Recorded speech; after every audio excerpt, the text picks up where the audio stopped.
Hello, ഏവർക്കും smart P S C ഓൺലൈനിലേക്ക് സ്വാഗതം. LDC class 21ാമത്തെ ക്ലാസ്സാണ് ഇന്ന്. ഓക്കെ, അപ്പോൾ ഈ ക്ലാസ്സുകളെല്ലാം നിങ്ങൾ കണ്ടു വരുന്നുണ്ട്. റിവിഷൻ വേണോ, ഈ പഠിപ്പിക്കുന്നതൊക്കെ പിറ്റേന്ന് ചോദിക്കണോ? ചോദിക്കുന്നുണ്ടെങ്കിൽ നിങ്ങൾ പറഞ്ഞ് കമൻറ്റ് ചെയ്ത് നമുക്ക് റിവിഷൻ നടത്താം. അതായത് ഓരോ ദിവസത്തെ ക്ലാസ്സിൻ്റെ പഠിപ്പിച്ചാൽ പിറ്റേന്ന് ചോദ്യം ചോദിച്ചു പോകും. ആദ്യം നമ്മൾ എവിടുത്തെ ചോദിക്കുന്നുണ്ട്, പിന്നെ അത് ഷൂട്ട് ചെയ്യുന്നില്ല. ഓക്കെ, നിങ്ങൾക്ക് അത് വേണമെങ്കിൽ എന്ത് ചെയ്യാം, ചോദിച്ചു പോകാം. പിന്നെ നമ്മൾ ഇന്ന് പഠിക്കാൻ പോകുന്നത് ഇന്ത്യൻ കോൺസ്റ്റിറ്റ്യൂഷനുമായി ബന്ധപ്പെട്ട ഒരു പ്രധാനപ്പെട്ട കാര്യം കോഡ് വെച്ച് പഠിക്കാൻ പോവുകയാണ്. നമുക്ക് വളരെയധികം ഉപകാരപ്പെടും. പിന്നെ നമ്മൾ കുറച്ച് പ്രധാനപ്പെട്ട പുസ്തകങ്ങൾ, കുറച്ച് റെയറായിട്ടുള്ള കുറച്ച് പുസ്തകങ്ങൾ പഠിക്കും. പിന്നെ നമ്മൾ IT എന്നൊരു ഭാഗം പഠിക്കും, മലയാളത്തിൽ നിന്നൊരു ചോദ്യം പഠിക്കും. ഇത്രയും കാര്യങ്ങളാണ് ഇന്ന് പഠിക്കുന്നത്. ആവശ്യമുള്ള മുഴുവൻ കാര്യങ്ങൾ നിങ്ങൾ എഴുതി പഠിക്കണം. ഇതിൻ്റെ നോട്ട് ടെലിഗ്രാം ചാനൽ നമ്മൾ ഇട്ടിരിക്കാം കേട്ടോ. അതിന് എന്ത് ചെയ്യണം, ആവശ്യമുള്ളൊരു നോട്ട് എഴുതിയെടുത്തോണേ. ഓക്കെ, അപ്പോൾ നമുക്ക് നേരെ ക്ലാസ്സിലേക്ക് ഇപ്പോൾ. അതിന് മുമ്പ് ഒരു കാര്യം, നമ്മുടെ ഓൺലൈൻ ബാച്ചുകൾ നമുക്ക് ലൈവ് ക്ലാസ് മാത്രമേ ഉള്ളൂ. ഒരുപാട് ചോദിക്കുന്ന റെക്കോർഡ് ക്ലാസ് ഉണ്ടോ? ഇല്ല, നമുക്ക് live class, Google Meet live class മാത്രമേ ഉള്ളൂ. LDC, LPUP, LGS ഓൺലൈൻ ബാച്ചുകളുണ്ട്. ജോയിൻ ചെയ്യാൻ താല്പര്യമുണ്ടെങ്കിൽ ഈ താഴെ കൊടുത്തിരിക്കുന്ന നമ്പറിലേക്ക് കോൺടാക്ട് ചെയ്യുക. ഓക്കെ, നമുക്ക് നേരെ ക്ലാസ്സിലേക്ക് പോകാം. പിള്ളേർ ചോദ്യം ചോദിക്കോ. ചോദ്യം: ഇന്ത്യൻ ഭരണഘടന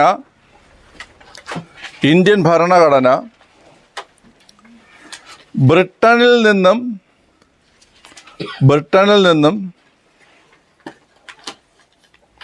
കടം കൊണ്ട വ്യവസ്ഥകൾ തിരിച്ചറിയുക.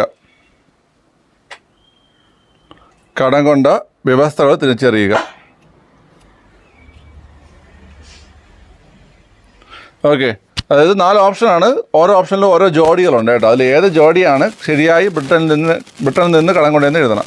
ഓക്കെ, ഓപ്ഷൻ എ നിയമവാഴ്ച മൗലിക അവകാശങ്ങൾ.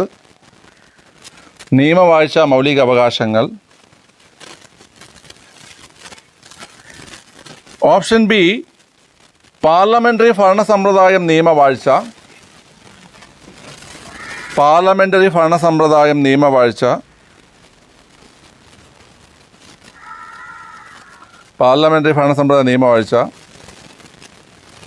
ഓപ്ഷൻ സി മൗലിക അവകാശങ്ങൾ അർദ്ധ ഫെഡറൽ സംവിധാനം.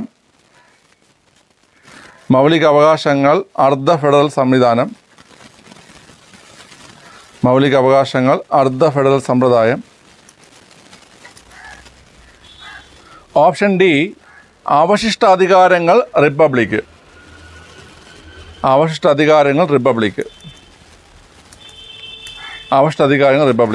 ഓക്കെ, ഏതാണ് ഉത്തരം?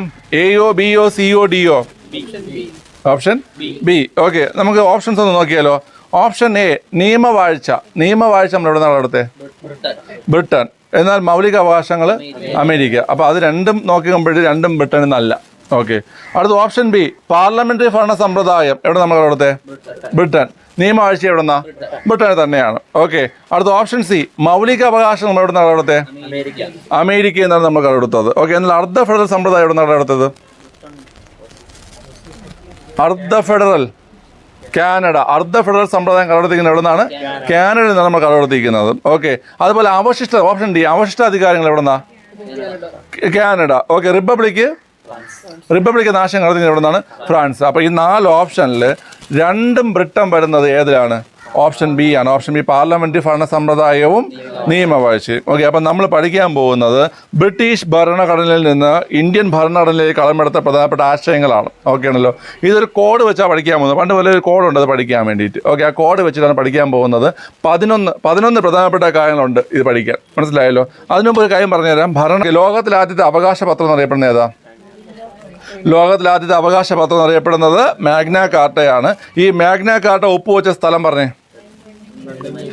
ഇംഗ്ലണ്ടിലെ റണ്ണിമീഡ് മൈതാനം. ഏതാണ് പിള്ളേരെ?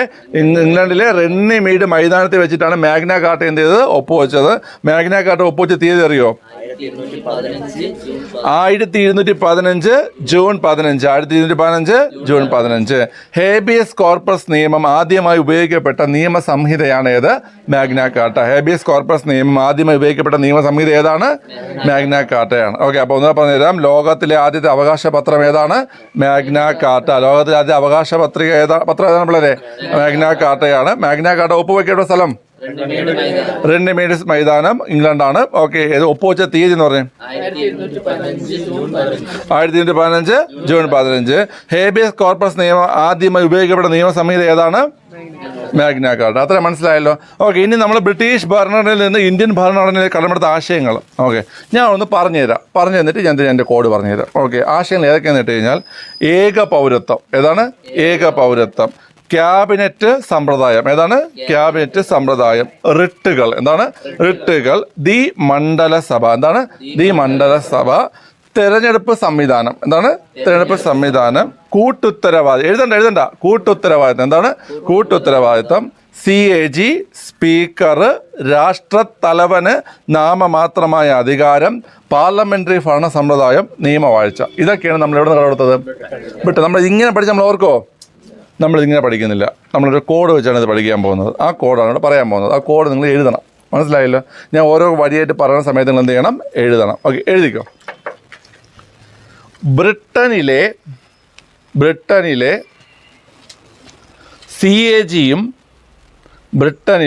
CAGയും സ്പീക്കറും കൂട്ടുകാരായിരുന്നു. ബ്രിട്ടനിലെ CAGയും സ്പീക്കറും കൂട്ടുകാരായിരുന്നു.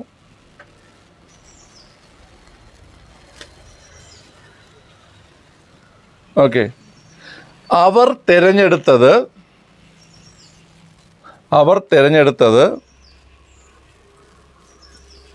ദി മണ്ഡലങ്ങളിലെ വീടുകളായിരുന്നു. അവർ തിരഞ്ഞെടുത്തത് ദി മണ്ഡലങ്ങളിലെ വീടുകളായിരുന്നു. ദി മണ്ഡലങ്ങളിലെ വീടുകളായിരുന്നു. ഓക്കെ, ആ വീട്ടിൽ പ്രഥമ പൗരന് നാമമാത്രമായ അധികാരമേ ഉള്ളൂ. ആ വീട്ടിൽ പ്രഥമ പൗരന് നാമമാത്രമായ അധികാരമേ ഉള്ളൂ.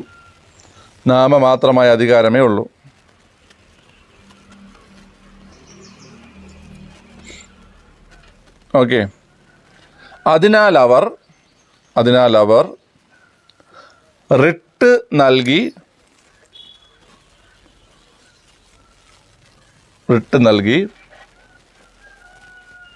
വീടുകളിൽ നിയമവാഴ്ച കൊണ്ടുവരികയും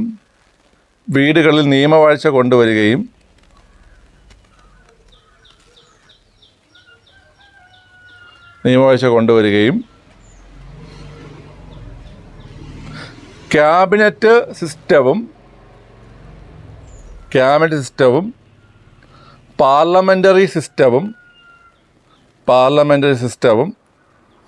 പാർലമെന്ററി സിസ്റ്റവും ഏക പൗരത്വവും നടപ്പിലാക്കുകയും ചെയ്തു. ഓക്കെ, ഇതാണ് കഥ. ഒരു കഥ പോലെ എന്ത് ചെയ്യണം? ഓർത്തിരിക്കണം. ഓക്കെ, അപ്പോൾ പറ, ക്ലിയറല്ലോ? എന്താ നടപ്പിലാക്കി? ലാസ്റ്റ് പറയാം എന്തൊക്കെയാ? ക്യാബിനറ്റ് സിസ്റ്റം, പാർലമെന്ററി സിസ്റ്റം, ഏക പൗരത്വം. ഇതൊക്കെ എന്ത് നടപ്പിലാക്കി ചെയ്തു. ഓക്കെ, ക്ലിയർ ആണല്ലോ? ഇനി ഞാൻ പറഞ്ഞ ശ്രദ്ധിച്ച് കേട്ടോണം. ഇതൊരു കഥയായിട്ട് ഓർത്ത് വെച്ചോണം. അപ്പോൾ ബ്രിട്ടനിലെ CAG സ്പീക്കർ എന്തായിരുന്നു? കൂട്ടുകാരായിരുന്നു. ഓക്കെ, അങ്ങനെ അവരെന്ത് ചെയ്തു? താമസിക്കാൻ വീടുകൾ തിരഞ്ഞെടുത്തു. എങ്ങനത്തെ വീടുകളാണ്? ദി മണ്ഡലങ്ങളിലെ വീടുകൾ എടുത്തു. ഒരാളുടെ വീട് ഒരു മണ്ഡലത്തിൽ, മറ്റൊരാളുടെ വീട് വേറെ മണ്ഡലത്തിൽ നിന്ന് ഓർത്തിരിക്കുക. ദി മണ്ഡലത്തിലാണ് വീട് ഓർത്തത്. ദി മണ്ഡലം സമയത്ത് വേറെയാണ് ഇനി ഓർത്തത്. ഒരാളുടെ വീട് ഒരു മണ്ഡലത്തിലും മറ്റൊരാളുടെ വീട് വേറെ മണ്ഡലം. ദി മണ്ഡലത്തിലാണെന്ന് ഓർത്തിരുന്നാൽ മതി. ഓക്കെ, ആ വീട്ടിൽ പ്രഥമ പൗരന് എങ്ങനെ? നാമമാത്രമായ അധികാരം മാത്രമേ ഉള്ളൂ. അതുകൊണ്ട് അവരെന്ത് നൽകി? റിട്ട് നൽകി. എന്ത് കൊണ്ടുവന്നു? നിയമവാഴ്ച കൊണ്ടുവന്നിട്ട് എന്തൊക്കെ നടപ്പിലാക്കി? ക്യാബിനറ്റ് സിസ്റ്റവും പാർലമെന്ററി സിസ്റ്റവും ഏകപൗരത്വം നടപ്പിലാക്കി. ഓക്കെ, വേറെയും കോഡുകളൊക്കെ ഉണ്ട്. ഇത് നമുക്കൊരു കഥയായതുകൊണ്ട് പെട്ടെന്ന് കണക്ട് ചെയ്യാൻ പറ്റും. മനസ്സിലായല്ലോ? ശരി, അപ്പോൾ ഇനി നമുക്ക് ഇത് നിങ്ങൾ ഓർത്ത് പറയാൻ പറ്റുമല്ലേ? നമുക്ക് ഇതിൽ എന്തൊക്കെയാണ് ഉള്ളത്? ബ്രിട്ടൻ എന്ന് വെച്ചാൽ രാജ്യം. ആരൊക്കെ കൂട്ടുകാരായിരുന്നു? CAGയും സ്പീക്കറും കൂട്ടുകാരായിരുന്നു. അപ്പോൾ അതിൽ 3 സംഭവങ്ങളുണ്ട്. എന്തൊക്കെയാണ്? CAG സ്പീക്കർ, കൂട്ടുത്തരവാദിത്തം. മനസ്സിലായോ? CAG speaker, കൂട്ടുത്തരവാദിത്തം. 3 കാര്യങ്ങൾ അവിടെ ഉണ്ട്. കൂട്ടുകാരായിരുന്നു. അവർ തിരഞ്ഞെടുത്തത് ദി മണ്ഡലങ്ങളിലെ വീടുകളായിരുന്നു. അതിൽ 2 കാര്യങ്ങളുണ്ടായിരുന്നു. എന്തൊക്കെയാണ് 2 കാര്യങ്ങൾ? ദി മണ്ഡലസഭയും പിന്നെന്താണ്? സുമേഷ് സാറോടെ ഓഫീസിൽ ഇല്ലെങ്കിൽ പോയി കാണും. ഫുഡ് കഴിക്കാൻ പോയി കാണും. ലഞ്ചോടെ അവിടെ കഴിക്കുന്നുണ്ടായിരുന്നു. അപ്പം എന്തൊക്കെ ഉണ്ട്? തെരഞ്ഞെടുപ്പ് സമ്പ്രദായവും ദി മണ്ഡലസഭയും. അവർ തിരഞ്ഞെടുത്തത് ദി മണ്ഡലസഭയിലെ വീടുകൾ എന്നല്ലേ പറഞ്ഞത്. അപ്പോൾ എന്തൊക്കെയുണ്ട് അതിൽ? തെരഞ്ഞെടുപ്പ് സംവിധാനങ്ങളും ദി മണ്ഡലസഭയും. ഓക്കെ, ആ വീട്ടിലെ പ്രഥമ പൗരൻ എങ്ങനെയാ? നാമമാത്രമായ അധികാരമുള്ളൂ. അപ്പോൾ പ്രഥമ പൗരൻ എന്ന് വെച്ചാൽ ആരാണ്? രാഷ്ട്രപതി. അപ്പോൾ രാഷ്ട്രപതിക്ക് നാമമാത്രമായ അധികാരം എവിടെ നിന്നാണ് കടമെടുത്തത്? ബ്രിട്ടനിൽ. അങ്ങനെ അവർ എന്ത് നൽകി? റിട്ട് നൽകി. അപ്പൊ റിട്ട് എന്ന ആശയം വന്നത് ബ്രിട്ടന്. റിട്ട് നൽകിയിട്ട് ആ വീട്ടിൽ എന്ത് കൊണ്ടുവന്നു? നിയമവാഴ്ച കൊണ്ടുവന്നു. അപ്പൊ നിയമവാഴ്ച എന്നിട്ട് എന്താ നടപ്പിലാക്കി അവിടെ? ക്യാബിനറ്റ് സിസ്റ്റവും പാർലമെന്റ് സിസ്റ്റവും ഏക പൗരത്വവും. ഓക്കെ, അപ്പൊ ഇത് മൂന്നും കടമെടുത്ത് എവിടെ നിന്നാണ്? ബ്രിട്ടൻ. ഇന്ന് പറഞ്ഞു നോക്കിയേ ബ്രിട്ടന്റെ കടമെടുത്ത ആശയങ്ങൾ അതിൽ നിന്ന് ആലോചിച്ച് നോക്കിയേ. CAG സ്പീക്കർ കൂട്ടുത്തരവാദിത്തം. പിന്നെ പറയുന്നത് ദ്വിമണ്ഡല സഭ തെരഞ്ഞെടുപ്പ് സംവിധാനങ്ങൾ. ഓക്കെ, പിന്നെന്താണ്? രാഷ്ട്രത്തലവന് അല്ലെങ്കിൽ രാഷ്ട്രപതിക്ക് നാമമാത്രമായ അധികാരങ്ങൾ. റിട്ട് നിയമവാഴ്ച. പിന്നെ എന്തൊക്കെയാ? ക്യാബിനറ്റ് സമ്പ്രദായം, പാർലമെന്ററി സമ്പ്രദായം, ഏക പൗരത്വം. ഇപ്പൊ പഠിച്ച 11 കാര്യങ്ങൾ പഠിച്ചല്ല? ഓക്കെ, ഓർക്കാൻ പറ്റുന്നുണ്ടോ? നീ എന്താ ഞാൻ ഈ CAG സ്പീക്കറും കൂട്ടുകാരും നീ എന്തൊക്കെ ഇങ്ങനെ ആലോചിച്ച് ചിരിക്കുന്നുണ്ടായിരുന്നില്ല? വീടെന്നൊക്കെ പറഞ്ഞപ്പോഴ് മൈൻഡ് വേറെങ്ങയോ എവിടെയോ പോയി. നീ ഇതിൽ ഒരു പുരുഷനെ സ്ത്രീയല്ലടാ കണ്ടത്, മനസ്സിൽ ഇല്ല. ഇങ്ങനെയൊക്കെ ആലോചന ചിരിക്കണതൊക്കെയോ? ക്ലിയർ ആണല്ലോ? അപ്പം മനസ്സിലായി, ഇത്രയും പഠിച്ചല്ലോ. ശരി, അപ്പം ചോദ്യം വന്നിട്ട് നമ്മൾ പറയുകയാണ്. ഓക്കെ, ചോദ്യം എന്തായിരുന്നു? ഇന്ത്യൻ ഭരണഘടന ബ്രിട്ടനിൽ കടം കൊണ്ട വ്യവസ്ഥ തിരഞ്ഞെടുക്കുക. അത് നമ്മൾ പറഞ്ഞ ഓപ്ഷൻ ബി ആണ് ആൻസർ. ആ കൂടെ നമ്മൾ വേറെ കുറച്ച് കാലം പറഞ്ഞെടുത്തു. മൗലികാവകാശങ്ങൾ അടുത്ത് എവിടെന്നാ? അമേരിക്കയാണ്. അതുപോലെ അർദ്ധ ഫെഡറൽ സമ്പ്രദായം കാനഡയാണ്. അവഷ്ടാധികാരങ്ങൾ കാനഡ. റിപ്പബ്ലിക് എവിടെയാണ്? ഫ്രാൻസ്. ലോകത്തിലെ ആദ്യ അവകാശപത്രം ഏതാണ്? മാഗ്ന കാർട്ടയാണ്. മാഗ്ന കാർട്ട ഒപ്പുവെക്കപ്പെട്ട സ്ഥലം ഏതാണ്? റെന്നിമീഡ് മൈതാനം, ഇംഗ്ലണ്ട്. മാഗ്ന കാർട്ട ഒപ്പുവെച്ച തീയതി 1815 ജൂൺ 15. ഹേബിയസ് കോർപ്പസ് നിയമം ആദ്യമായി പരാമർശിക്കുന്ന നിയമസംഹിതയാണ് ഹേബിയസ് കോർപ്പസ്. പിന്നെ മാഗ്ന കാർട്ട. പിന്നെ നമ്മൾ പറഞ്ഞു എന്താ? ബ്രിട്ടനിൽ നിന്ന് നമ്മൾ കടമെടുത്ത 11 കാര്യങ്ങൾ പറ. CAG സ്പീക്കർ കൂട്ടുത്തരവാദിത്തം. പിന്നെ എന്താ പറഞ്ഞത്? തെരഞ്ഞെടുപ്പ് ദ്വിമണ്ഡല സഭ. രാഷ്ട്രത്തലവന് നാമമാത്രമായ അധികാരം. റിട്ട് നിയമവാഴ്ച. പാർലമെന്ററി സമ്പ്രദായം, ക്യാബിനറ്റ് സമ്പ്രദായം, ഏക പൗരത്വം. പഠിച്ചില്ലേടാ? സെറ്റായിട്ട് പഠിച്ചില്ലേ? അപ്പോഴ് ഇവിടെ ഇരിക്കുന്ന ഒരാൾ ഇത് 11 പറയാം. 11 ഉണ്ട്. പിന്നെ ഗേൾസ് നിന്ന് ഒരാൾ ഇത് 11 പറയണം. ഓക്കെ, നിങ്ങൾ തന്നെ തീരുമാനിക്കുക ആരാണ് പറയുന്നതെന്ന്. ഓക്കെ ആണല്ലോ? ശരി, അപ്പോൾ അതുവരെ ചെറിയൊരു ബ്രേക്ക്, പൗസ് ഇട്ടോ. ഓക്കെ, അപ്പോഴേ ഇത് 11 ആശയങ്ങൾ ഇവിടെ ബോയ്സിന് വേണ്ടി പറയാൻ പോകുന്നത് ശ്രീ ജോബിൻ. CAG സ്പീക്കർ കൂട്ടുത്തരവാദിത്തം, തെരഞ്ഞെടുപ്പ്, ദ്വിമണ്ഡല സഭ, പിന്നെ പ്രഥമ പൗരന്റെ നാമമാത്രമായ അവകാശം, അധികാരം, റിട്ട് നിയമവാഴ്ച, ക്യാബിനറ്റ് സംവിധാനം, പാർലമെന്ററി സംവിധാനം, ഏക പൗരത്വം. ഓക്കെ, അപ്പം ബോയ്സിന് വേണ്ടിയിട്ട് ജോബിന് അതിമനോഹരമായി പറഞ്ഞിരിക്കുകയാണ്. ഗേൾസിന് വേണ്ടി ആരാ പറയാൻ പോകുന്നേ? ഇവിടെ നിർദ്ദേശം ചെയ്തില്ല, പിന്താങ്ങിയില്ല, ഒന്നുമില്ല. എന്നാൽ എല്ലാവരും ചോദിക്കും. വീഡിയോ ഓഫ് ചെയ്ത് എല്ലാവരും ചോദിച്ചിട്ട് ഞാൻ വന്നേ തുടങ്ങും. ആരും ഒരാൾ മുന്നോട്ട് വരണം. ആരാണ് ഫുള്ള് പറയാൻ പറ്റുന്നത്? ആര് പറയും? വിജില പറയോ? വിജിഷ പറയോ? പറഞ്ഞു നോക്കാം. ബ്രിട്ടനിൽ നിന്ന് കടമെടുത്ത പണം ആശയങ്ങൾ പറ. CAG സ്പീക്കർ, ഉത്തരവാദിത്തം, സംവിധാനം, ദ്വിമണ്ഡല സഭ, രാഷ്ട്രനാമമാത്രമായ അധികാരം, റിട്ട് നിയമവാഴ്ച, പാർലമെന്റ് സിസ്റ്റം, ക്യാബിനറ്റ് സിസ്റ്റം, പിന്നെ എന്താണ്? ഏക പൗരത്വം. ഓക്കെ, അപ്പോൾ അവർ പഠിച്ചിരിക്കുക. അപ്പോൾ നിങ്ങളും പഠിച്ചത് വിശ്വസിക്കുന്നു. വേറെ കൂടെ കയറുന്നുള്ളത് അത് വെച്ച് പഠിച്ചാൽ മതി. ഇതാകുമ്പോൾ കണക്ട് ചെയ്യാൻ പറ്റുന്ന നല്ലൊരു കോഡ് കിട്ടി, അത് നിങ്ങൾക്ക് പറഞ്ഞു അത്രേ ഉള്ളൂ. ഓക്കെ, ശരി. അടുത്ത ചോദ്യം ഇതാണ്. എഴുതിക്കണം. ചോദ്യം വേണമെന്നുള്ളത് എഴുതുക, അല്ലാത്തവർ ശ്രദ്ധിച്ചിരുന്നാൽ മതി കേട്ടോ. നിങ്ങൾക്ക് പഠിക്കാനുള്ള PDF തരും കേട്ടോ. വേണമെന്നുള്ളത് എഴുതിയാൽ മതി. ഞാൻ 4 പുസ്തകങ്ങൾ പറയും. അതിൽ ദാദാഭായ് നവറോജിയുടെ പുസ്തകം നിങ്ങൾ കണ്ടെത്തണം. ഓക്കെ, അപ്പോൾ താഴെ തന്നിരിക്കുന്നതിൽ ദാദാഭായ് നവറോജിയുടെ പുസ്തകം ഏതാണ് ചോദ്യം. Planned economy for India, wealth of nations. എന്താണ് wealth of nations? Poverty and unBritish rule in India. അത് പോവർട്ടി ആൻഡ് ഫാമിൻ. ഓക്കെ, ഇതിലേതാണ് ദാദാഭായ് നവറോജിയുടെ പുസ്തകം? Poverty and unBritish rule in ഇന്ത്യയാണ് ആൻസർ. ആണ് ആളുടെ ദാദാഭായ് നവറോജിയുടെ പുസ്തകം. ഓക്കെ, ശരി, ശ്രദ്ധിച്ചു കേട്ടോണേ. ഇപ്പം നമുക്കറിയാം ഇന്ത്യൻ എക്കണോമിക്സിൻ്റെയും ഇന്ത്യൻ പൊളിറ്റിക്സിൻ്റെയും പിതാവാണ് ആര്? ദാദാഭായ് നവറോജി. ഓക്കെ, നമ്മൾ അദ്ദേഹത്തെക്കുറിച്ച് നമ്മൾ മുന്നോട്ട് പോകുന്ന സമയത്ത് ഡീറ്റെയിൽ ആയിട്ട് പഠിച്ചേ പറ്റത്തുള്ളൂ. മനസ്സിലായില്ലേ? ഇന്ത്യയിലെ ആദ്യത്തെ സാമ്പത്തിക ശാസ്ത്രജ്ഞൻ എന്നറിയപ്പെടുന്ന ആരെയാണ്? ദാദാഭായ് നവറോജിയാണ്. ഇന്ത്യയുടെ വന്ധ്യ വയോധികൻ ആരാണ്? ദാദാഭായ് നവറോജിയാണ്. അപ്പോൾ അദ്ദേഹത്തിൻ്റെ പുസ്തകമാണ് ചോദിച്ചിരിക്കുന്നത്. അപ്പോൾ ഈ 4 ഓപ്ഷനിൽ poverty and unBritish rule in ഇന്ത്യയാണ് ആരുടെ പുസ്തകം? ദാദാഭായ് നവറോജിയുടെ പുസ്തകം. അങ്ങനെയാണെങ്കിൽ പ്ലാൻഡ് എക്കണോമി ഫോർ ഇന്ത്യ ആരുടെ പുസ്തകം മോനെ? Planned economy for option a planned economy for India ആടെ പുസ്തകമാണ് എം വിശ്വേശ്വരയുടെ പുസ്തകമാണ്. Okay, planned economy for India ആടെ പുസ്തകമാണ് എം വിശ്വേശ്വരയുടെ പുസ്തകമാണ്. വെൽത്ത് ഓഫ് നേഷൻസ് ആടെ പുസ്തകം ഷാനു? Adam Smith. Wealth of nations എന്ന പുസ്തകം എഴുതിയ ആരാണ്? Adam Smith. ആരാണ്? Adam Smith. അപ്പം പ്ലാന്റ് ഇക്കണോമി ഫോർ ഇന്ത്യ എന്ന പുസ്തകം എഴുതിയ ആരാ? M Visvesvaraya. Poverty and unBritish rule in India എന്ന പുസ്തകം എഴുതിയ ആരാ? Dadabhai Naoroji. Wealth of nations എന്ന പുസ്തകം എഴുതിയ ആരാ? Adam Smith. Poverty and famine എന്ന പുസ്തകം എഴുതിയ ആരാ? ആർക്ക് പറയാം? Poverty and famine Amartya Sen. Nobel സമ്മാനം ലഭിക്കുന്ന ഇന്ത്യക്കാരൻ, എക്കണോമിക്സ് നൊബേൽ സമ്മാനം ലഭിക്കുന്ന ആദ്യ ഇന്ത്യക്കാരനെ അമർത്യ സെൻ്റെ പുസ്തകമാണ് ഏത്? Poverty and famine. ഏതാണ് പിള്ളേരെ? Poverty and famine. അപ്പോൾ പോവർട്ടി ആൻഡ് ഫാമിൻ എന്ന പുസ്തകം എഴുതിയ ആരാ? അമർത്യ സെൻ. അപ്പോൾ ആ ഓപ്ഷനുള്ള നാളിലും പഠിച്ചല്ലോ നിങ്ങൾ. ഓക്കെ, അപ്പോൾ പ്ലാന്റ് ഇക്കണോമി ഫോർ ഇന്ത്യ ആരാ? M Visvesvaraya. Okay, wealth of nations ആരാ? Adam Smith. Poverty and unBritish rule in India ആരാ? Dadabhai Naoroji. Poverty and famine ആരാ? അമർത്യ സെൻ. ഓക്കെ, ശരി, നമുക്ക് നോക്കാം. ഈ poverty and unBritish rule in India എന്ന പുസ്തകം, ഈ പുസ്തകത്തിലാണ് ഇദ്ദേഹത്തിന്റെ ഏത് പറയുന്നത്? Drain theory. ഡ്രെയിൻ തിയറി എന്ന് വെച്ചാൽ ചോർച്ചാ സിദ്ധാന്തം. എന്താണ് ചോർച്ചാ സിദ്ധാന്തം? അപ്പം ദാദാഭായ് നവറോജി മുന്നോട്ട് വെച്ചൊരു ആശയമാണ് എന്ത്? ചോർച്ചാ സിദ്ധാന്തം. കേട്ടോ, ആ ചോർച്ചാ സിദ്ധാന്തം അല്ലെങ്കിൽ ഡ്രെയിൻ തിയറി എന്ന് പറയും. ഈ ഡ്രെയിൻ തിയറി പരാമർശിക്കുന്നത് ഏത് പുസ്തകത്തിലാണ്? ഫോണ് നോക്കിയത്. ഓക്കെ, ഏതാണ്? പോവർട്ടി നോക്കി നീ ഇങ്ങനെ മീശയും കണ്ട് പഠിച്ചിട്ട് പോകൂടെ. Poverty and unBritish rule in India എന്ന പുസ്തകത്തിൽ എന്ത് ചെയ്യുന്നുണ്ട്?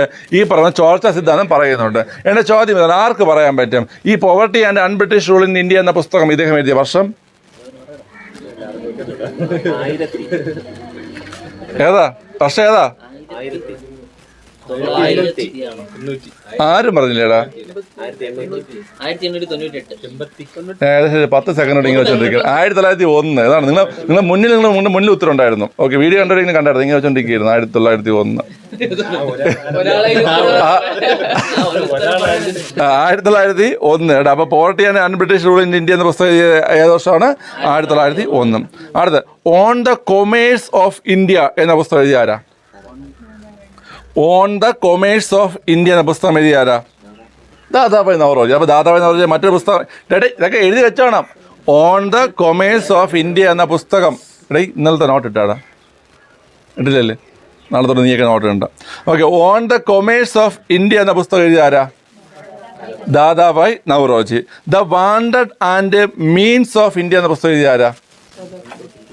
The wanted and means of India എന്ന പുസ്തകം എഴുതിയ ആരാ? ദാദാഭായ് നവറോജി. അപ്പോൾ ദാദാഭായ് നവറോജി എത്ര പുസ്തകം പഠിച്ചു വിടാ? 3. ഏതൊക്കെ? Poverty and unBritish rule in India. എല്ലാം ഇന്ത്യയിലെ അവസാന പുസ്തകമാണ്. Poverty and unBritish rule in India പുസ്തകം ആടെ പുസ്തകം Dadabhai Naoroji. On the commerce of India ആടെ പുസ്തകം Dadabhai Naoroji. The wanted and means of India. The wanted and means of India ആടെ പുസ്തകം ദാദാഭായ് നവറോജിയുടെ പുസ്തകം. ഓക്കെ, ക്ലിയർ ആണല്ലോ. ശരി, ഇനി അധികം ആരും ശ്രദ്ധിക്കാത്ത കുറച്ച് പുസ്തകങ്ങളുണ്ട്. റെയറായിട്ട് PSC എന്ത് ചെയ്യാറുണ്ട്? ചോദിക്കാറുണ്ട്. ഇതൊക്കെ ചോദിച്ചു കഴിഞ്ഞാൽ നമുക്ക് എന്ത് വീഴാറുണ്ട്? അറിയാന്നുള്ളവർക്ക് റാങ്ക് വീഴുന്ന ചോദ്യങ്ങളാണ് കേട്ടോ. എല്ലാം അല്ല, 1-2 പുസ്തകങ്ങൾ. ബാക്കിയൊക്കെ പലർക്കും അറിയാന്നുള്ളതായിരിക്കും. ക്ലിയർ ആണല്ലോ? ഞാൻ പുസ്തകം പറഞ്ഞുതരാം, നിങ്ങൾ എന്ത് ചെയ്യണം? അത് ആരെഴുതിയെന്ന് എഴുതണം. ഓക്കെ, ഈ പറഞ്ഞ ഇത്രയും ക്ലിയർ ആണല്ലോ? ഇപ്പോൾ നമ്മൾ എത്ര പുസ്തകം പഠിച്ചു? 6 പഠിച്ചു അല്ലേ? ഓക്കെ, ഇപ്പോൾ പഠിച്ചത് പ്ലാന്റ് എക്കണോമി ഫോർ ഇന്ത്യ ആരാ? Visvesvaraya. Wealth of nations Adam Smith. Poverty and unBritish rule in India Dadabhai Naoroji. Poverty and famine Amartya Sen. Okay, on the commerce of India Dadabhai Naoroji. The wanted and means of India Dadabhai Naoroji. ഇത്രയും നമ്മൾ പഠിച്ചു. Okay, ഇനി അടുത്ത പുസ്തകം എഴുതിക്കോ. King of dark chamber. King of dark chamber. King of dark chamber. King of dark chamber ആരുടെ പുസ്തകമാണ്? King of dark chamber ആരുടെ പുസ്തകമാണ്? ക്ലൂ വേണം. SBIയുടെ പരസ്യങ്ങളിൽ അമിതാഭ് ബച്ചനാ? SBIയുടെ പരസ്യങ്ങളിലാണ്, ആദ്യകാല പരസ്യങ്ങളിൽ കസ്റ്റമറായി പ്രത്യക്ഷപ്പെട്ടുകൊണ്ടിരുന്ന വ്യക്തി ഇദ്ദേഹമാണ്. ആരാണ്? ടാഗോർ. രവീന്ദ്രനാഥ് ടാഗോറാണ്. രവീന്ദ്രനാഥ ടാഗോറാണ്. ഓക്കെ, അപ്പോൾ കിങ് ഓഫ് ഡാർക്ക് ചേംബർ എന്ന പുസ്തകം എഴുതിയ ആരാ? രവീന്ദ്രനാഥ് ടാഗോറാണ് കേട്ടോ. അടുത്ത് the Arctic home in the Vedas. എഴുതിക്കോ. The Arctic home in the Vedas. Home in the Vedas. The Arctic home in the Vedas ആരുടെ പുസ്തകം? ടാഗോറല്ല, Balagangadhara Thilakan. The Arctic home in the Vedas ആരുടേതാണ്? ബാലഗംഗാധര തിലകന്റെ പുസ്തകമാണ്. The Arctic home in the Vedas ആരുടെ പുസ്തകമാണുള്ളത്? ബാലഗംഗാധര തിലകൻ. ഓക്കെ, അടുത്ത് the Arctic home of Aryans. The Arctic home of Aryans ആരുടെ പുസ്തകമാണ്? ദയാനന്ദ സരസ്വതിയുടെ പുസ്തകമാണ്. The Arctic home of Aryans. പറയടാ ജോബിനെ പറയടാ. ദയാനന്ദ സരസ്വതി പുസ്തകമാണ്. The Arctic home of Aryans ആരുടെ പുസ്തകമാണ്? ദയാനന്ദ സരസ്വതി പുസ്തകമാണ് കേട്ടോ. അപ്പം 3 പറഞ്ഞ കിങ് ഓഫ് ഡാർക്ക് ചേംബർ ആരാ? Rabindranath Tagore. The Arctic home in the Vedas Balagangadhara Thilakan. The Arctic home of Aryans Dayananda Saraswati. അടുത്ത ദുർഗേശ നന്ദിനി.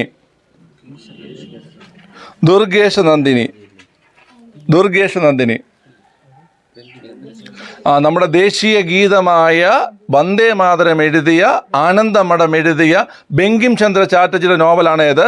ദുർഗേശ നന്ദിനി. മനസ്സിൽ ചോദിക്കാറുണ്ട്, ഇമ്പോർട്ടൻ്റ് ആണ്. ദുർഗേശ നന്ദിനി, ബങ്കിം ചന്ദ്ര ചാറ്റർജി. ഈ വ്യക്തിയാണ് എന്തെഴുതിയത്? വന്ദേ മാതരം എഴുതിയത്. വന്ദേ മാതരം. ഓക്കെ, വന്ദേ മാതരം എഴുതിയ വ്യക്തി ഇദ്ദേഹമാണ്. അദ്ദേഹത്തിൻ്റെ വന്ദേ മാതരം ഉൾപ്പെടുന്ന നോവലാണ് ഏത്? ആനന്ദമഠം. ഇദ്ദേഹത്തിൻ്റെ ആദ്യത്തെ നോവലാണ് ഏത്? ദുർഗേശ നന്ദിനി. മനസ്സിലായോ? അതായത് ബങ്കിം ചന്ദ്ര ചാറ്റർജി എന്ന ബംഗാളി സാഹിത്യകാരൻ്റെ ആദ്യ നോവലാണ് ഏത്? ദുർഗേശ നന്ദിനി. ഓക്കെ, ബങ്കിം ചന്ദ്ര ചാറ്റർജിയുടെ നോവലാണ്. ഓക്കെ, അടുത്ത ലൈഫ് ഡിവൈൻ.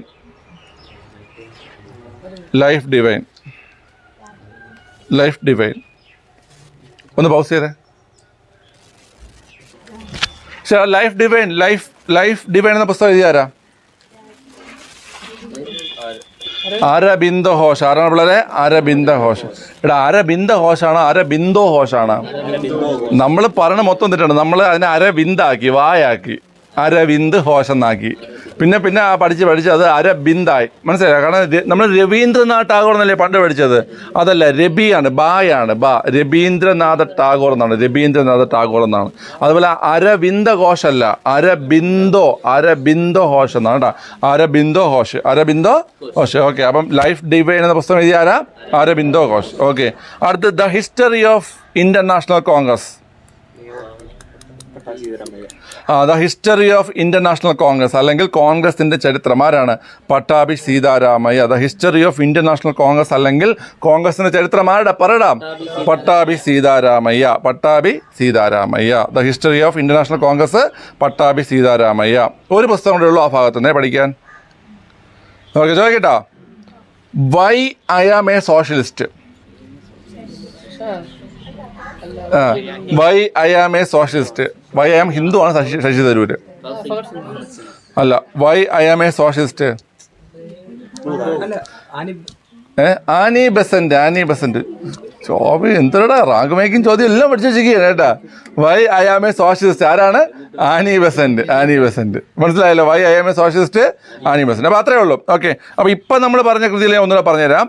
ഉത്തരം പറഞ്ഞ പൊക്കോണേ വളരെ ഉറച്ചു പറയണേ.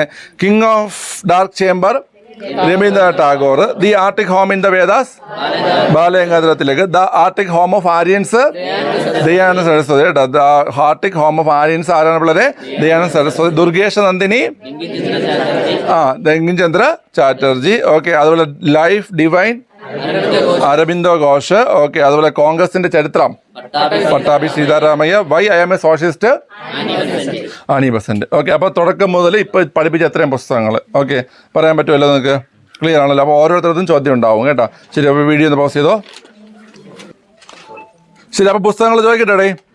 Okay, planned economy for India, M Visvesvaraya. Wealth of nations, Adam Smith. Poverty and British rule in India, Dadabhai Naoroji. Poverty and famine, Amartya Sen. Okay, on the commerce of India, Dadabhai Naoroji. King of dark chamber, Rabindranath Tagore. Okay, the wanted and means of India, Dadabhai Naoroji. The Arctic home of Aryans, ഇവിടെ അല്ല, ദയാനന്ദ സരസ്വതി. അടുത്ത് നമ്മൾ ബങ്കിം ചന്ദ്ര ചാറ്റർജിയുടെ പുസ്തകം പറയായിരുന്നല്ലോ. ഏതാ പുസ്തകം? ഏതാ novel? Durgesh Nandini. Okay, അവിടെ ആ കുട്ടി അരവിന്ദോ ഘോഷ് എഴുതിയ പുസ്തകം ഏതാ?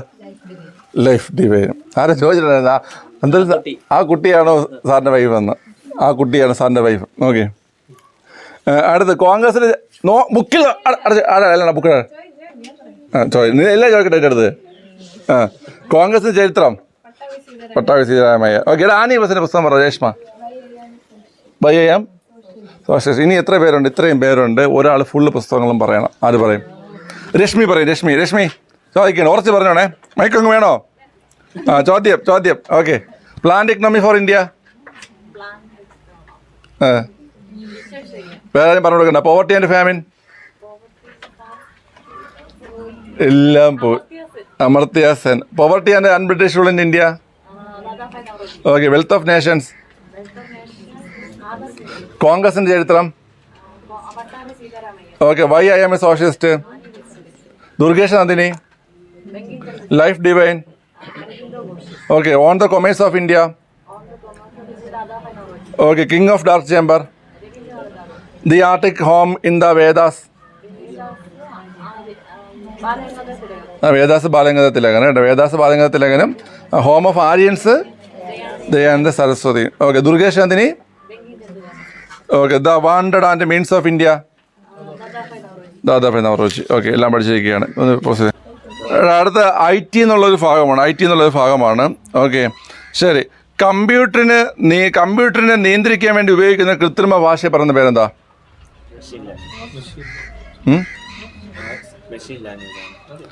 അതിനെ പറയുന്ന പേരാണ് പ്രോഗ്രാമിംഗ് ലാംഗ്വേജ്. എന്താണ്? Programming language. മനസ്സിലായ? കമ്പ്യൂട്ടറിനെ നിയന്ത്രിക്കാൻ ഉപയോഗിക്കുന്ന കൃത്രിമ ഭാഷ പറയുന്ന പേരാണെന്ത്? Programming language. എന്താണ്? Programming language. ഓക്കെ, ഇനി ഈ പ്രോഗ്രാമിംഗ് ലാംഗ്വേജ് എഴുതുന്ന രീതിക്കുണ്ട്. പ്രോഗ്രാമിംഗ് ലാംഗ്വേജ് എഴുതുന്ന രീതിയുണ്ട്. അതിനെ പറയുന്ന പേരാണ് സിൻടാക്സ്. എന്താണ് പിള്ളേരെ? സിൻടാക്സ്. എന്താണ്? സിൻടാക്സ്. ഓക്കെ, അപ്പോൾ ഒരു കമ്പ്യൂട്ടറിനെ നിയന്ത്രിക്കാൻ ഉപയോഗിക്കുന്ന കൃത്രിമ ഭാഷയാണ് എന്ത്? പ്രോഗ്രാമിംഗ് ഭാഷ. ഓക്കെ, ഈ പ്രോഗ്രാമിംഗ് ഭാഷയുടെ വ്യാകരണം അല്ലെങ്കിൽ അത് എഴുതുന്ന രീതിയാണ് സിൻടാക്സ്. എന്താണ്? സിൻടാക്സ്. അത്രയും പഠിച്ചല്ലോ. ഓക്കെ, ഈ പ്രോഗ്രാമിംഗ് ഭാഷകളെ പ്രധാനമായി എത്രയായി തരംതിരിക്കുന്നു?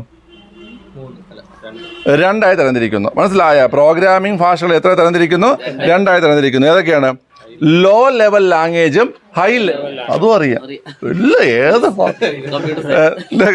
ലോ ലെവൽ ലാംഗ്വേജ് എന്നും ഹൈ ലെവൽ ലാംഗ്വേജ് എന്നും. അപ്പൊ എത്ര തിരിക്കുന്നു? രണ്ടായി തിരിക്കുന്നു. Low level language, high level language. ഇടത്തിരി ആരോഗ്യത്ര ഇങ്ങനെ ഇരിക്കുകയാണ്. നല്ലൊരു കാറ്റ് അവിടെ നടിച്ച് ഞാൻ പറന്നു പോകും. മസിലെ കാണിച്ചു. Low level language, high level language. നമുക്ക് ഈ നമ്മളൊരു ടെക്സ്ചറൊക്കെ നമുക്ക് പ്ലാൻ ഉണ്ട് കേട്ടോ. അതിന് ഇവനാണ് ഫ്രണ്ട് ഇരിക്കാൻ നമ്മളെ ബുക്കും പിടിച്ചോണ്ടിങ്ങനെ മോഡൽ. നീ വെറുതെ പറയല്ലോ, നീ എന്നുള്ള മോഡൽ വേണം. തൊൽവീതിക്ക് അയച്ചു കൊടുക്കാം നമുക്ക്.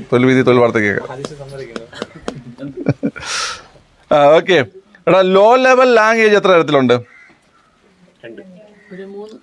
ലോ ലെവൽ ലാംഗ്വേജ് രണ്ട് തരത്തിലുണ്ട്. ഏതൊക്കെയാന്ന് വെച്ചാൽ ഒന്ന് മെഷീൻ ലാംഗ്വേജ്, മറ്റൊന്ന് അസംബ്ലി ലാംഗ്വേജ്. എന്താണ്? Machine language, assembly language. കമ്പ്യൂട്ടറിന് മനസ്സിലാവുന്നത് ഏതാണ്? കമ്പ്യൂട്ടർ മെഷീൻ അല്ല. ഇതൊക്കെ ചോദ്യമാണ്, പ്രീവിയസ് ചോദ്യമാണ്. കമ്പ്യൂട്ടർ മനസ്സിലാവുന്ന ഭാഷ ഏതാണ്? Machine language. അതാണ് വളരെ മെഷീൻ ലാംഗ്വേജ്. ഓക്കെ, കമ്പ്യൂട്ടർ ഉപയോഗിക്കുന്ന വ്യക്തിക്ക് മനസ്സിലാകുന്ന ലാംഗ്വേജ് ആണ് ഏത്? ഭാഷയാണ് ഏത്? High level language. മനസ്സിലായ? കമ്പ്യൂട്ടർ ഉപയോഗിക്കുന്ന വ്യക്തിക്ക് മനസ്സിലാകുന്ന ഭാഷയാണ് ഏത്? High level language. ഏതാണ്? High level language. പ്രോഗ്രാമുകൾ എഴുതുന്നതിനായി ഹൈ ലെവൽ ലാംഗ്വേജിൽ ഉപയോഗിക്കുന്ന ഭാഷയാണ് ഏത്?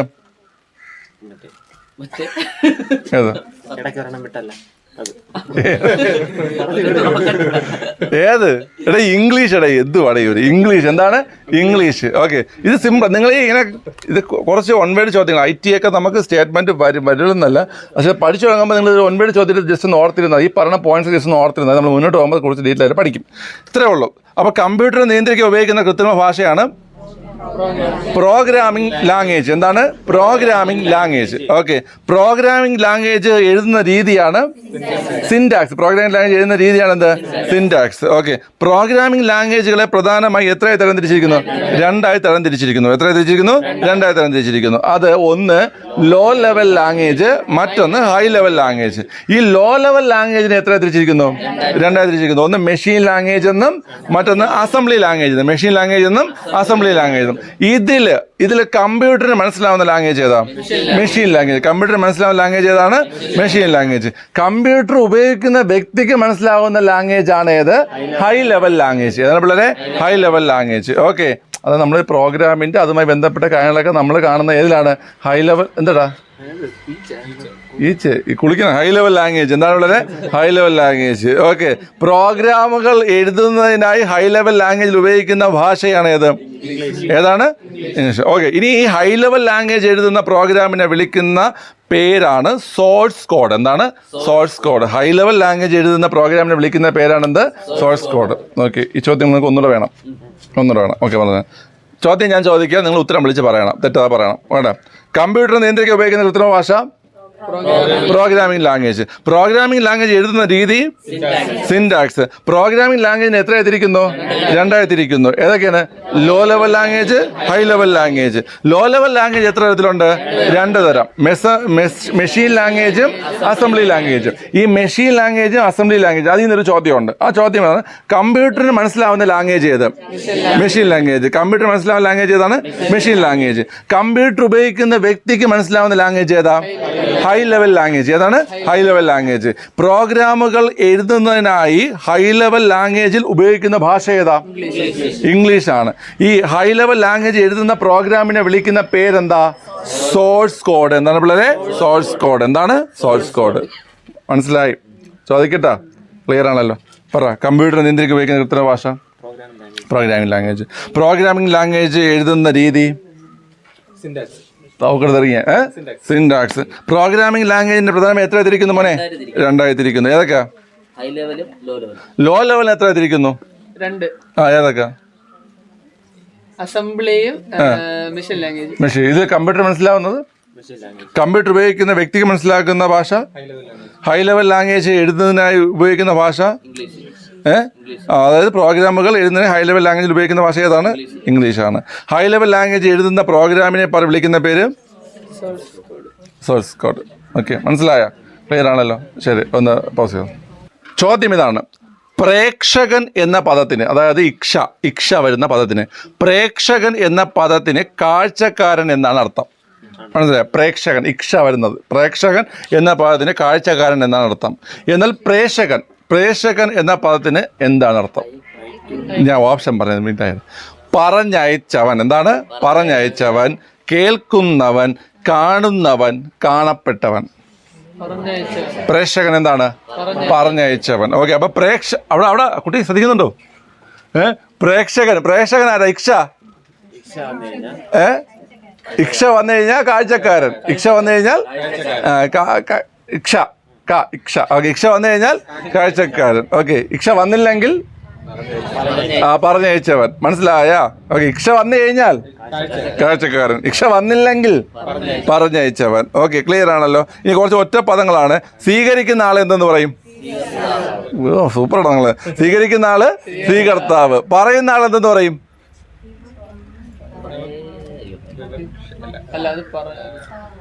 വക്താവ്. കണ്ടിട്ടില്ലേ? പാർട്ടിയുടെ വക്താവ്, കോൺഗ്രസ് പാർട്ടിയുടെ വക്താവ്, കമ്മ്യൂണിസ്റ്റ് പാർട്ടിയുടെ വക്താവ്, BJP വക്താവ് എന്നൊക്കെ കേട്ടില്ലേ? അത് അവർക്ക് വേണ്ടി സംസാരിക്കുന്ന ആള്. മനസ്സിലായി? അപ്പൊ എത്തി നോക്കി ഉത്തരം പറഞ്ഞാടാ. കണ്ണുപിടിക്കൽ. ഇത്ര അടുത്തേക്ക് കണ്ടുപിടാ. കുറെ നേരം കൊണ്ട് അവിടെ ഇങ്ങനെയൊക്കെ പറയുന്ന ആൾ എന്തെന്ന് പറയും? വക്താവ് എന്ന് പറയും. എന്താ പറയും? വക്താവ്. കേൾക്കുന്ന ആൾ എന്തെന്ന് പറയും? ഒരു ഗ്രാഹകം കണ്ടേട്ടാ. അത് വിളിച്ചു. കേൾക്കുന്ന ആളെ ശ്രോതാവ് എന്ന് പറയും. കേൾക്കുന്ന ആളെന്ന് പറയും ശ്രോതാവ്. ഗ്രഹിക്കുന്ന ആളെന്തെന്ന് പറയും? ഗ്രാഹകൻ. ഗ്രഹിക്കുന്ന ആളാണെന്ന് ഗ്രാഹകൻ. സംഭവം മനസ്സിലായ? ഇവ ഇങ്ങനെ എത്തി നോക്കി ഒരു ഗ്രാഹകം കണ്ട്. കേൾക്കുന്ന ആള് ശ്രോതാവ്, ഗ്രഹിക്കുന്ന ആള് ഗ്രാഹകൻ. ഓക്കെ, പറ. കൊല്ലുന്നവന് ഘാതകനും പറയും. അല്ലാതെ വേറൊരു പദമുണ്ട്, കൊലയാളിയ. ഹന്താവ്. എന്താണ്? ഹന്താവ്. കൊല്ലുന്നവൻ ഹന്താവ്. ഓക്കെ, കാണുന്നവൻ. കാണാനുള്ള ആഗ്രഹമാണ്. ദ്രഷ്ടാവ് എന്താണ്? ദ്രഷ്ടാവ് കേട്ടോ. അപ്പൊ കാണുന്നവൻ എന്താണ്? ദ്രഷ്ടാവ് കേട്ടോ. കാണുന്നവൻ ദ്രഷ്ടാവ്. ഓക്കെ. സാരമായി സംസാരിക്കുന്നവൻ. സാരമായി സംസാരിക്കുന്നവൻ.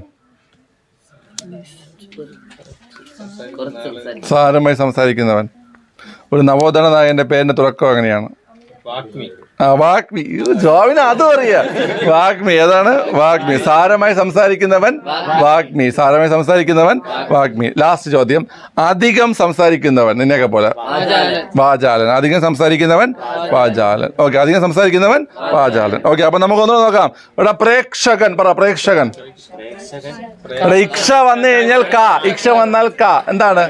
കാഴ്ചക്കാരൻ കേട്ടാ. പ്രേക്ഷകൻ പറഞ്ഞയക്കുന്നവൻ. ഓക്കെ. സ്വീകരിക്കുന്ന ആള് സ്വീകർത്താവ്. പറയുന്ന ആള് വക്താവ്. കേൾക്കുന്ന ആള് ശ്രോതാവ്. ഗ്രഹിക്കുന്ന ആള് ഗ്രാഹകൻ. കൊല്ലുന്നവൻ ഹന്താവ്. കാണുന്നവൻ ദ്രഷ്ടാവ്. കാണുന്നവൻ എന്താണ്? ദ്രഷ്ടാവ്. സാരമായി സംസാരിക്കുന്നവൻ.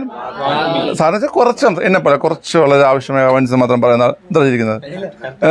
ഓക്കെ. സാരമായി സംസാരിക്കുന്നവൻ വാഗ്മി. അധികം സംസാരിക്കുന്നവൻ വാചാലൻ. ഓക്കെ. ഇത്രയാണ് നമ്മൾ പഠിച്ചത്. ഓക്കെ. ഇത് ചോദിക്കണ്ടേ? നമുക്ക് വെളിയിൽ ചോദിക്കാം. ഗേൾസിൻ്റെ അടുത്ത് ചോദിക്കാം. അവിടെ ആര്യക്ക് ഒരു ചോദ്യം പോലും നേടാതിരിക്കുകയാണ്. ആര്യ ഈ പ്രേക്ഷകനും പറ.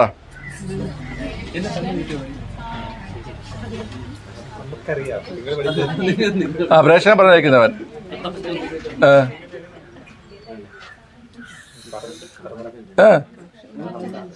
കാഴ്ചക്കാരൻ.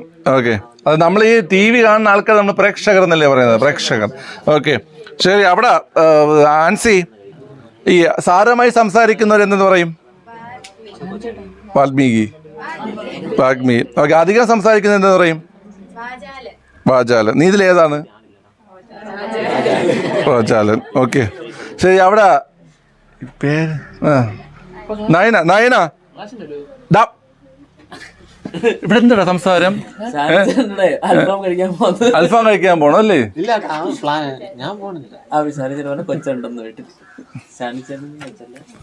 കല്യാണം കഴിഞ്ഞ് പിള്ളേരൊക്കെ ആയാലല്ലേ? മതിയാക്കി കൂടെ. ശരി. അവിടെ നയന. കൊല്ലുന്നവൻ മർഡറോ? ഹന്താവ്. ഓക്കെ. കാണുന്നവൻ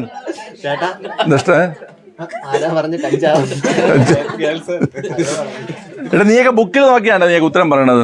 അവിടെ ജിതിൻ പറഞ്ഞ ജിതിനെ കേൾക്കുന്ന ആള് സൃഷ്ടാവോ? ശ്രോതാവ്. എടാ നമ്മള് ശ്രോതാവ്. ശ്രവിക്കുന്ന ആൾ ശ്രോതാവ്. കേൾക്കുന്ന ആൾ ശ്രോതാവ് കേട്ടോ. അടുത്ത് ഗ്രഹിക്കുന്ന ആൾ എന്തെന്ന് പറയും? ആദിശേ. ഗ്രഹിക്കുന്ന ആൾ ഗ്രാഹകൻ. അടുത്ത് പറയുന്ന ആൾ എന്തെന്ന് പറയും? ഇത് നിങ്ങൾ കണ്ടിട്ടില്ലേ ഈ നമ്മളെ ഈ പാർട്ടി വക്താവ് വ്യക്തമാക്കി എന്നൊക്കെ പറഞ്ഞ്? ജോബിൻ ആര് വക്താവ്? കോൺഗ്രസ് വക്താവ്. രാഷ്ട്രീയം പറയാൻ പാടില്ല. അടുത്ത ക്ലാസ്സിൽ കാണാം. ഈ പഠിപ്പിച്ചതൊക്കെ നല്ലപോലെ പഠിക്കുക. ഓക്കെ. അപ്പം ബൈ. ടാറ്റ. ടാറ്റ വിളിക്കണ്ട. അത് കട്ട് ചെയ്തോ.